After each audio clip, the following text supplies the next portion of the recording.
जय श्रीराम मित्रांनो.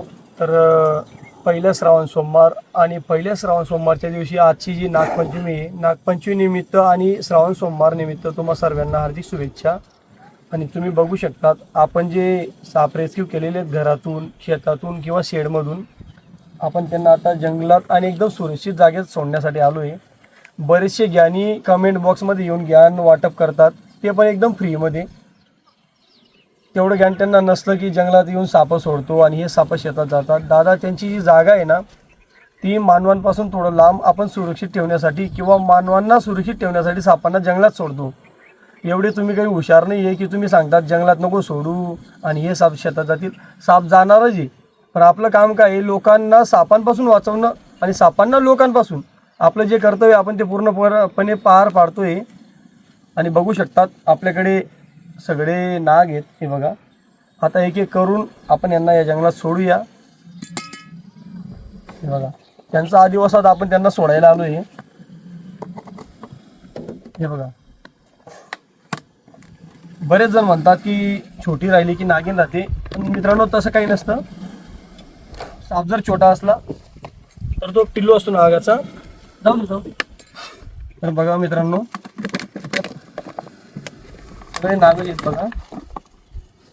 हे बघा, त्यांची जागा आहे ना जंगलच आहे आणि ते जंगलात राहणारच आहे. बरेच जण म्हणतात तू सोडतो आणि ते शेतात जातात. दादा, आपण काही त्यांच्यावर लक्ष ठेवायसाठी नाही, आपण फक्त या कामासाठी की लोकांना सापांपासून वाचवणं आहे आणि सापांना लोकांपासून.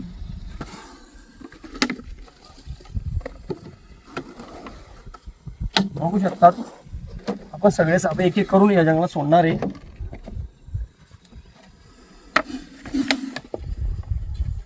पर्यावरणच त्यांचं घर आहे, पर्यावरणच त्यांची जागा आहे.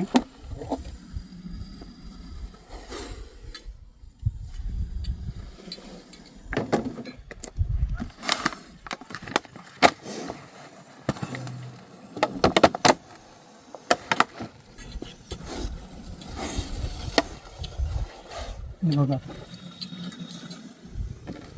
आज नागपंचमीच्या दिवशी आपल्या सगळ्या सापांना आपण जंगलात सोडायला आलोय. बघा, याच्यामध्ये जे तिघी चारी नाग आहेत ना मित्रांनो, खूप बिग साईजचे आणि खूप मोठे आहेत. बघा,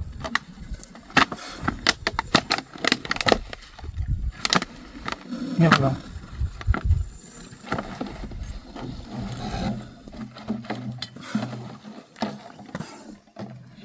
बिग साईजचे नाग आहेत बघा.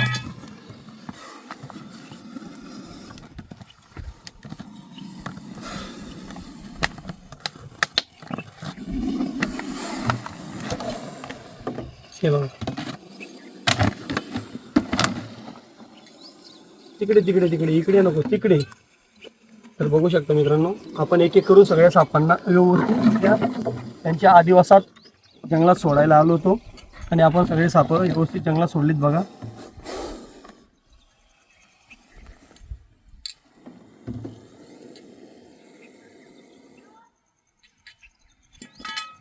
तर मित्रांनो, परत तुम्हा सगळ्यांना नागपंचमीच्या आणि पहिल्या श्रावण सोमवाराच्या हार्दिक हार्दिक शुभेच्छा. आणि एक दादांचा मला काल कॉल आला होता की सागर, तू स्वतःची काळजी घे आणि सेफ्टी घे. त्यांचा कॉल आल्यामुळे मी खूप त्यांचे आभार आहे, कारण ते माझी काळजी करत होते.